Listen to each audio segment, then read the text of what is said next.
There are rules you're taught. Then there are rules Machiavelli would never say out loud. The ones that separate power from weakness, dominance from exposure. Most people think power is something you show. But Machiavelli knew the truth. Real power is in what you withhold, especially in public. Because in public, you're being watched not just by people, but by opportunity, by reputation, and by those waiting for you to slip. You don't rise by being impressive in public. You rise by being impeccable. And there are 9 behaviors, subtle, emotional, human, that will quietly destroy your presence, your mystique, your control, if you dare reveal them. Never complain in public. You might think it makes you relatable, but in the eyes of the powerful, it does the opposite. Machiavelli understood, when you complain in public, you signal 2 fatal weaknesses. You don't have control, and you expect sympathy. Both are poison. Power attracts those who can endure pain without broadcasting it. The moment you share your frustration publicly, you create a new identity. Not a threat, not a mystery, but a person who needs something, and the world begins to treat you accordingly. Stay silent. Endure privately. Let them wonder how you never flinch. Never reveal your insecurity. In private, maybe with someone you trust, maybe, but never in public. Because what people see you admit, they begin to believe, even if it isn't true. Say, I'm not good at this enough times, and soon no one will trust you to be. Say, I struggle with confidence, and people will lower their expectations of you permanently. Machiavelli knew appearances shape truth. And nothing kills authority faster than volunteering weakness. So even when you're unsure, hold your frame. Let your internal uncertainty be invisible behind perfect posture. That's what unnerves them. Not what you say, but what you refuse to reveal. Never boast about your plans. You've seen them, people in public, talking loudly about their next big thing. Machiavelli would smile at them and then use their ambition against them. Because when you speak your plans in public, 2 things happen. People feel no urgency to support you. You're already doing well, right? And others now have a map to sabotage you before you even start. Announce nothing. Let your success surprise them. Move quietly until your results are undeniable. And when people ask, shrug, smile, offer nothing, because power is best accumulated when no one sees it coming. Never take public sides in petty conflicts. You think standing up for someone makes you loyal in private. Yes, in public it makes you predictable. Machiavelli warned rulers, never become involved in the quarrels of others unless you stand to gain from the outcome. When you jump into a dispute, you gain an enemy without necessity. You create alliances based on emotion, not strategy. And most dangerously, you reveal your values before you have power to enforce them. Let others expose themselves. Let them fight. You observe. You remember. You position. Public neutrality is not cowardice. It's the preservation of future dominance. Never show hunger for attention. There is no greater stench in public than desperation. Whether it's laughter you force, validation you chase, or approval you seek, once people sense you need it, they own you. Machiavelli believed that the more you need others, the less they value you. Especially when the need is psychological. When you walk into a room and try to be liked, you become replaceable. But when you enter with composure, calm and disinterest, you create a presence they can't define. And what they can't define, they can't dismiss. Want influence, want power, then be the one who doesn't need the room. Let them come to you. Never break under pressure even slightly. Public. Moments of stress, arguments, disagreements, accusations. These are tests. And most people fail not because they explode, but because they leak. Their voice tightens. Their expression flinches. Their stance weakens. The audience picks up on this instantly, even subconsciously. And in that moment, your myth cracks. Machiavelli would never show pressure. He'd absorb it like armor absorbs arrows. Even when boiling inside, you maintain stillness outside, not robotic, controlled. Because once people see that nothing ruffles you, you become a psychological landmark, a figure they adjust themselves around. Never publicly overexplain yourself. This is the sin of those who feel they must justify every move. You say something controversial, you get a reaction, you panic, you go on a rant clarifying, softening, defending. And in that moment, you lose the frame. Now the crowd owns your narrative. You're reacting to them. You're explaining your existence on their terms. Machiavelli never explained, he redirected. Instead of softening, he'd make people question their own reaction. If they demanded an explanation, he'd respond, "Perhaps you misunderstood me." Or, "Perhaps you understood me perfectly." Either way, he remained in control of the meaning. So the next time you feel the urge to explain yourself, don't. Let your silence make them question themselves. Never reveal bitterness toward rejection. Someone ignores you, doesn't include you, chooses someone else. You feel that flicker of pain, and maybe you want to show it, but public bitterness is self-sabotage because it screams, "I noticed. I care. And now I'm weakened by it." And Machiavelli would call that emotional suicide. When you're overlooked, dismissed, or cut out, respond with detachment, not passive aggressiveness, not fake laughter, stillness. Make it seem like they just freed you, like your attention is a resource, and they just removed themselves from access because they probably expected you to chase. When you don't, they'll start chasing themselves. Never publicly criticize someone more powerful. Not because they don't deserve it, but because you don't benefit. Calling out someone above you only makes two things happen. People see you as jealous, even if you're right. And the powerful now see you as a threat to neutralize. Machiavelli would find their weakness, yes, but he would never fire first in public. He'd wait. Wait until their guard dropped. Wait until it made more sense to elevate them, just before letting them fall. If you must criticize, do it surgically, strategically, and preferably through someone else. Because power isn't in saying what's true. It's in deciding when the truth is useful. Power isn't just preserved by what you avoid. It's constructed silently through what you project with precision. Because when you remove the weak behaviors that Machiavelli would despise, you create a vacuum. And the world doesn't tolerate a vacuum. People around you will project meaning onto you whether you design it or not. So now the game shifts from avoiding destruction to crafting dominance. Not with aggression, not with ego, with stillness, with positioning, with selective revelation. You've already learned what to subtract. Now you learn what to install in its place. Replace complaints with unreadable endurance. When people complain, they leak need. When you endure in silence, you create mystery. Machiavelli would never show the pain. He'd channel it. In public, your silence in adversity becomes intimidating. Why? Because people fear what they can't measure. If you're under pressure and still unshaken, they wonder how bad is it really? Why isn't he breaking? What is he planning in return? You don't need to smile. You don't need to pretend. You just need to radiate emotional indifference. The kind that makes people question their own strength in comparison. Your pain is your weapon, but only if no one sees it clearly. Replace insecurity with strategic ambiguity. Insecurity is a signal. Ambiguity is a mirror. The insecure explain. They overshare. They seek correction. But Machiavellian ambiguity is different.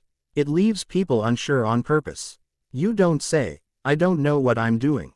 You say, "I have something in mind." And say nothing else. You don't admit confusion. You ask questions that shift focus. You're not pretending to know everything. You're making them unsure what you know. Because once people believe you're playing a longer game, they begin to overthink everything around you. And the moment they're distracted by your ambiguity, you have the advantage. Replace boasting with subtle power signals.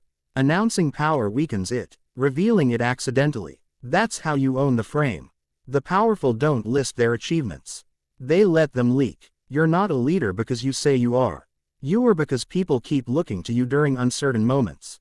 You don't tell people you're building something. They notice your time is being protected. You don't say you've won. They see your silence while others celebrate. That's power, not in display, but in delay. When you master this, even your silence becomes a symbol of movement. Replace public loyalty gestures with quiet allegiance. When everyone's fighting and shouting their side, you stay silent, not because you don't care, but because you value influence over approval. The strongest form of loyalty, the kind no one sees. Machiavelli always served alliances behind closed doors. You can support someone, you can be loyal, but doing it in public, that's theater, and it usually costs more than it's worth. If you protect someone in secret, they'll trust you more. If you act neutral in public, you stay invincible. That's the move. Support privately. Rule publicly by revealing nothing. Replace attention-seeking with controlled withdrawal. The loudest person in the room is usually the weakest. So instead of entering with noise, enter with timed absence. Don't speak unless the moment is waiting for your voice. Don't laugh unless it punctuates silence. Don't stand where everyone gathers. Stand just outside the orbit and pull attention there, because humans are wired to chase contrast. In a room full of performers, the one who holds himself apart becomes the anchor, the gravitational force. Machiavelli understood a ruler doesn't win with noise. He wins by being the one people adjust around. Replace breakdown with pre-planned stills. When you're challenged, don't try to defend yourself. Don't try to attack. Don't try to win the moment. Instead, create what Machiavelli would call preset postures: the pause before response, the stare without emotion, the lean-back silence after interruption, the refusal to match the other person's panic. These are deliberate physical moves that break the tempo of others. Because when people expect a reactive opponent and get nothing, they collapse into their own confusion. Your calm becomes provocative, and once they start unraveling, you become the one who looks like he planned the whole thing. Replace over-explanation with micro-mystery. The more you talk, the more they define you. The less you talk, the more they project. And when people project onto you, you own their imagination.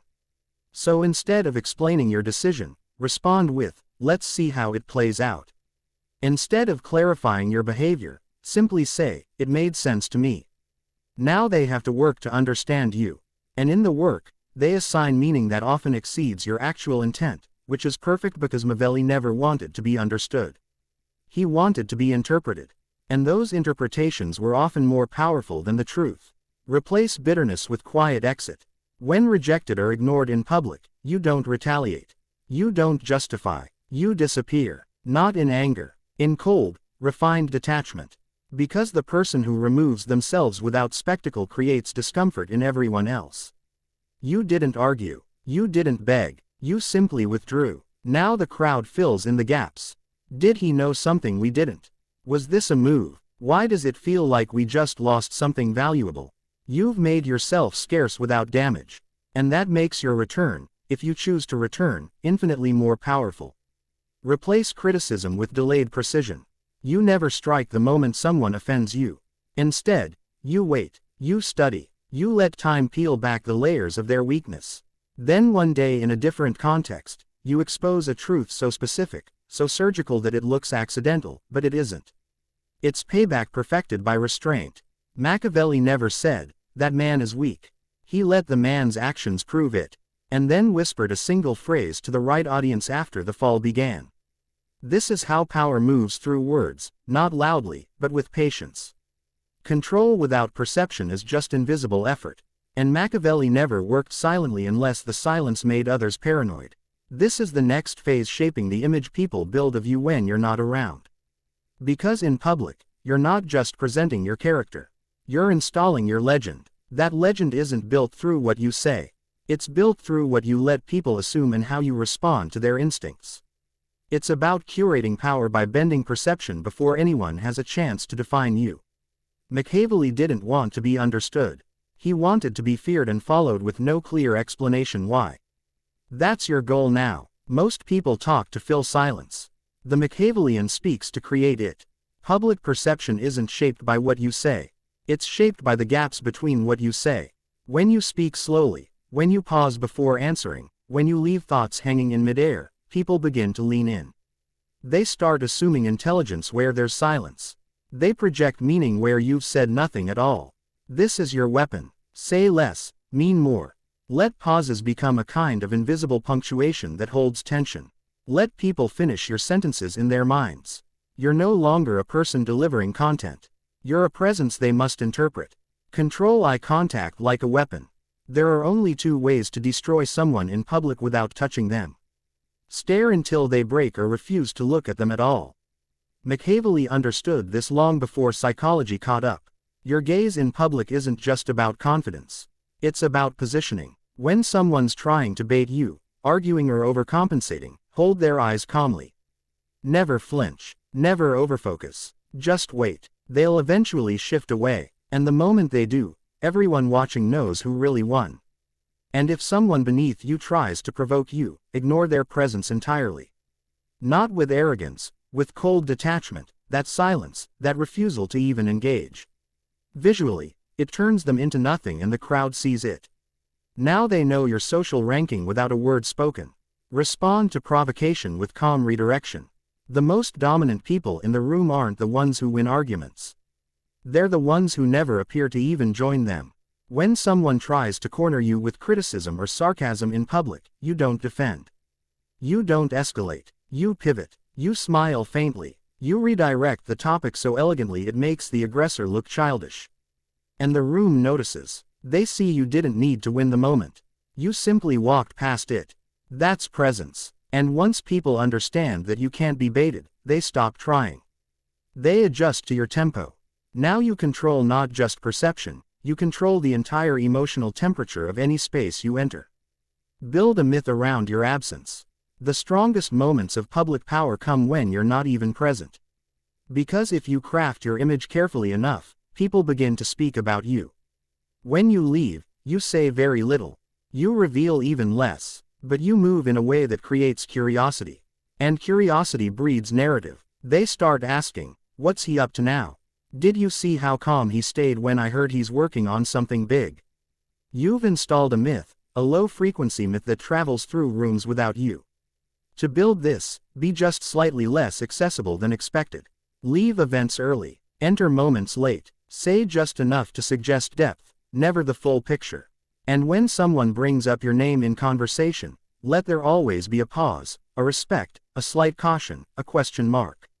That's legend building. And legends don't shout, they echo. Let other people defend you publicly. Most people panic when their reputation is questioned. They jump to their own defense. Machiavelli never would. Why? Because the moment you defend yourself, you validate the accusation. Instead, he'd let others do it. He built quiet alliances, maintained poise, and trusted that his presence had installed enough loyalty and fear that someone in the room would push back on his behalf. You must do the same. Speak in such a way that people enjoy quoting you. Move in such a way that people feel smarter defending your silence. And when someone questions you publicly, you stay still. Say only they're entitled to their view. Let the room attack the attacker. You just watch. That's how rulers operate. They don't fight rumors. They let the myth correct them. Master the exit moment. Machiavelli believed that timing was the hidden engine behind perception. You could say the right thing at the wrong moment and lose everything. You could win the crowd and ruin it with a weak exit. So, you must master the last moment of your public interactions. When you leave, leave while interest is still rising. Not after it has peaked, not when you're being dismissed. Leave with attention still in your hands. Walk away mid-conversation with a reason that sounds logical but leaves them curious. I've got to handle something. Let's finish this another time. That's a good place to pause for now. You'll understand soon enough. Not smug, just precisely timed. And then when you're gone, they talk. Not about what you said, but about why you left when you did. Now you're no longer a participant. You're the figure they recall when the room is empty. Machiavelli didn't just teach tactics. He taught atmosphere. Your goal isn't to impress people in public. Your goal is to disturb their certainty, ignite their imagination, and create a presence they can't quite explain, but never forget. But presence alone is defensive. Power begins when you use it. And Machiavelli didn't simply want to be respected. He wanted to move through the world like a loaded weapon. Not always fired, but always noticed. This is where most people stop. They gain self-control and believe that's enough. But Machiavelli knew restraint is only half the art. Precision is the other. So now you don't just walk into a room with presence. You begin to destabilize the room without moving a muscle. Use silence as a trap, not a shield. There's a silence that protects, and there's a silence that pulls people into mistakes. In public, use your quiet not just to protect yourself, but to bait others. When someone tries to provoke you, respond with a pause. Don't give them your words. Give them your stare. Give them your stillness. Give them nothing. They'll start over-explaining. They'll escalate. They'll talk too much, trying to fill the vacuum you've created. And in that moment, the room watches them unravel while you remain perfectly still. Machiavelli would use silence as a test. Let them reveal what kind of person they are in response to your restraint. The foolish rush to fill silence. The powerful, let it swallow the unprepared. Redirect questions into questions. When people try to corner you, trap you, or gain insight into your mind publicly, never answer directly. Redirect. If someone asks, "Why did you do that?" Don't explain. Ask, "Why does that interest you?" If they ask, "What are you planning next?" Say, "Wouldn't it be smarter if I didn't say?" Now the crowd shifts attention. They stop looking for truth in your words and start looking for meaning in your intention. You've just flipped the power dynamic, because when you answer, they own the pace. But when you make them explain themselves, you own the moment. Use micro movements to create psychological discomfort. In public spaces, most people try to impress. They use big gestures, loud voices, fast movements. Machiavellian strategy uses micro signals instead. A single glance that lingers too long. A smirk when someone else is trying to prove something. A slow, deliberate sip of your drink after someone finishes a passionate rant. These actions are deliberate minimalism.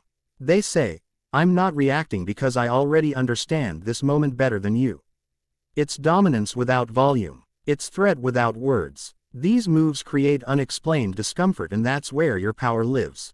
When they can't understand you, they start adjusting themselves. Publicly praise the powerful with precision. Never criticize someone with more power in public.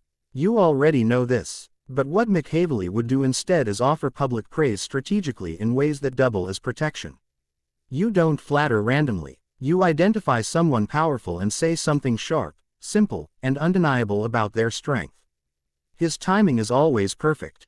She doesn't need to say much. You can feel it. You always know when he's entered the room, even before you see him. Why do this? Because the powerful remember who protects their image. And in doing this, you become a ghost ally. Someone who gains cover without showing submission. You're now included in their shield while still keeping your own weapon drawn. Never reveal who you're truly watching. In public, always act like your focus is casual, but in truth, always be watching. Who's seeking attention the hardest? Who's subtly trying to compete with you? Who's pretending to not notice you, but is mirroring your posture?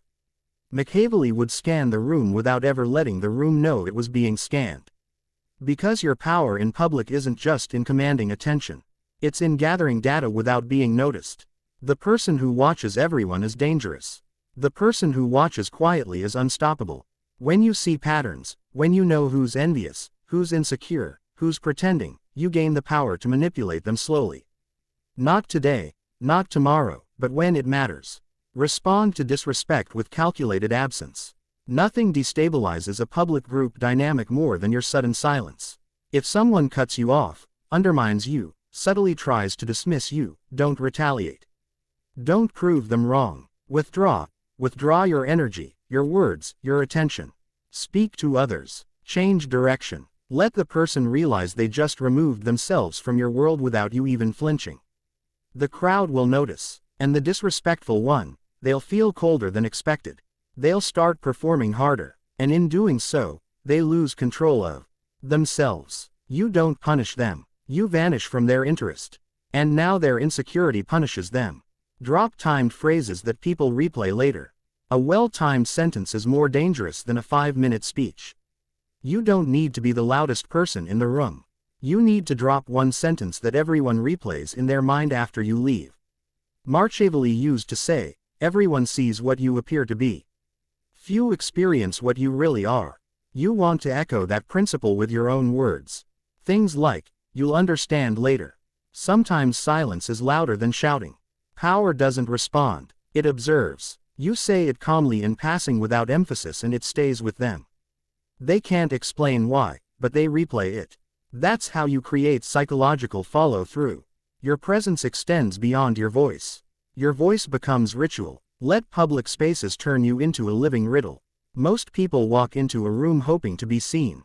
You walk in and become a contradiction. Warm eyes, cold voice, silent posture, deadly presence. Engaging in one moment, withdrawn the next. Always polite, never predictable.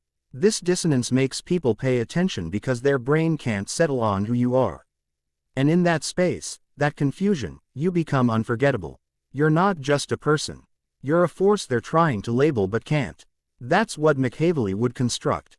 Not a man who's powerful, but a man who distorts clarity wherever he stands.